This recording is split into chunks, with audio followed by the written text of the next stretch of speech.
Hi, I am Tusshaa and the place I visited for my assessment is Marriott Waters, which is surrounded by a beautiful trail alongside. Although I have visited this place quite a lot of times, but I have never engaged with nature before.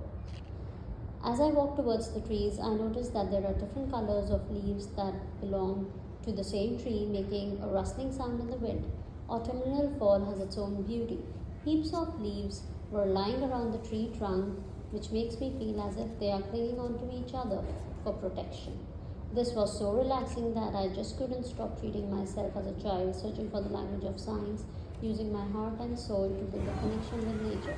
I observed the leaves closely, and the lines on the leaves resembled the lines on our hands, bringing into perspective of science, which includes human body parts. As I moved forward, I found the trees with an extra coating at the trunk, which indicates a new beginning of its life. As it's cold in autumn, this thick brown coat provides warmth to the tree by layering it up. The huge rocks in abstract shapes lying by the grass trail reminds me of the shapes used in geometry. While walking by the stream, my eyes suddenly caught attention and I started looking at the reflection of the trees in the water. The trees looked upside down, and it seemed as if there are two trees, one on top of the other, shaking along with the moving water in the stream.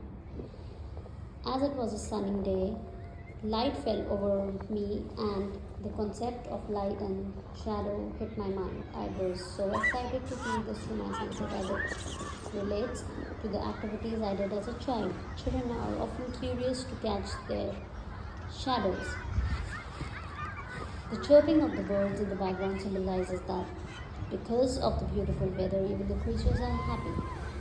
I then found a small branch lying beside the pond and dropped it in water. It floated on the water, creating swirls in it, which made me think about the different degree of buoyancy that the branches, fallen leaves, and the water birds have when they float on water. Towards the evening, it started getting windy and cold. While going back on my way, I was attracted towards the shrub plant, shorter in height, blossoming with tiny red flowers that had yellow tipping on them, called Grevillea fireworks, which makes me realize that the land is still alive and our Mother Earth encapsulates and nurtures umpteen amounts of plants and creatures in the world. It's the land which brings us food and the most valuable resources which are essential for human life to survive on Earth. Therefore, as an educator, I should inculcate the sense of responsibility in children to engage with the environment and know more about their ecological identity. The children should have an intimate relationship with place, and to foster it, I should know the stories and mysteries related to that place. This benefits the understanding of the place as children are natural learners. Children are curious to know about everything they see. Through nature, children learn about the language of science and maths through different elements present in it.